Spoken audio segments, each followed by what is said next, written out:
think a lot of you know that. But again, hi, my name is Daniel Matunaki. I'm from Sumatera Bitarajaya, codename Abhijit. I'm in my senior year of high school, unfortunately. And I'm here today to tell a story. And I've said this story before last year, but I'm gonna add a little spice to it. Hurry up already. I'm gonna tell you all from a different perspective. From my perspective. Must get your answers. Anyways, Peter, your turn.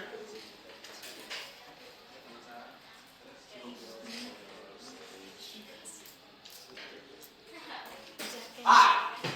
Name's Peter, last name Pam. Good to meet you guys. Hi. I'm going to tell you guys a little story about one of my adventures. And this is how it goes. So, as I normally do, I like to play on with my shadow. See, I asked them, do you want to play hide and seek? So we did. So we went to London, right? Biggest place. We went there and played hide and seek, and then Shadow comes quickly, went inside and phone. Trying to sneak in. Get him inside. But of course, trying to find my shadow. We made a whole mess of the room. The kids there. Wendy, and George. See, they were kind enough to help me win the game. I know it was cheating, but And he helped me, they helped grab my shadow. So, as a form of gratitude, I introduced myself as Peter Pan. And my friend, Tinkerbell, that little magic dust lets me fly around. See, as a form of gratitude, right, I said to them, oh, you just went back to Neverland? You don't need to grow up and you can play forever. Of course they said yes. They were fine. So, sprinkle a little magic dust and we started to float. Float, and off we go. Went out to the beautiful lights of London. And we was flying around the wind in our face. We felt like that dog with their face out the car window. That beautiful breeze that felt like when you were riding a bike for the first time. That nice air we felt, that freedom. And I tried to find the North Star. Got it. So we went off to Neverland.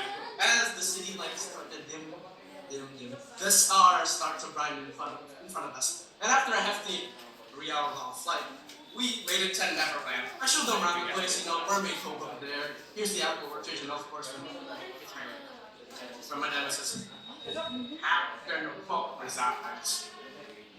See, the thing about Hope, he's my arch enemy. He's been always trying to catch Neverland, to take it for himself. We went back to the cottage. I wanted to rest. But before that, I showed them the Lost Boys. 3 orphan boys that I adopted and brought to Neverland so they could play forever. Introduced them, and then, of course, after flight, I started to go to sleep. As one would do. Unbeknownst to me, stay in the cottage, so it's safe. They didn't listen. So they went out playing next to the apple orchard, next to the pirate cove. And wouldn't you know it, when Wendy was trying to grab an apple, right? Snap!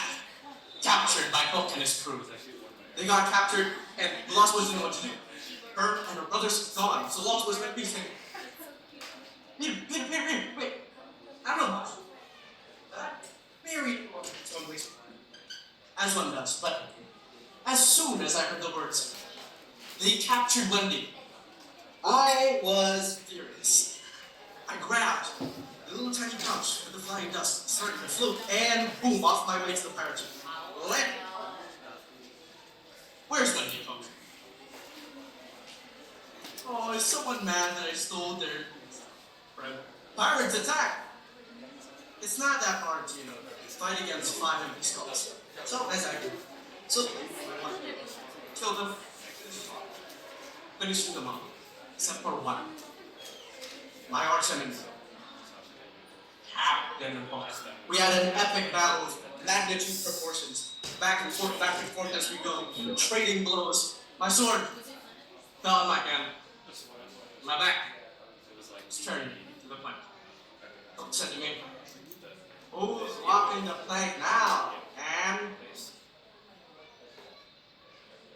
without my flying dust, and fly. And plan. Your hairline's gonna walk the plank. Hook! And in a flurry of rage after my insult, he forced me. And I swiftly jumped. And, as one running, he doesn't pay attention to what's blowing. Underneath him was not a plank, it was a crocodile. And there he goes. But I wouldn't let him go off like that. So I grabbed my I flew down, saved them, picked them up. And I yelled, "Mercy, you Pan!" That's same for the others. Back I go. Thus settled. And I was asking Carolyn, she was giving me a peck on the cheek. My face went red, of course, and I went fine. Then we had more adventures, had more run-ins, of course. But at the end of the day, at sunsets, she said, Peter, I want to go home. I don't understand why she wanted to go home. Neverland, you don't have to grow up. You can stay a kid forever. You got infinite energy. There's friends around you. There's food here times 20. Why do you want to leave? She cut me off. She said, it's my family. You want to go back. And of course, with a heavy heart, we're staying. So, we brought them back. Back to Burma. Brought them back to their home. Promise them. I'll come back. I'll come back. I never did. Anyways, Daniel, your turn for the moral of the story. Now, I got hope to deal with. Okay. Thank you.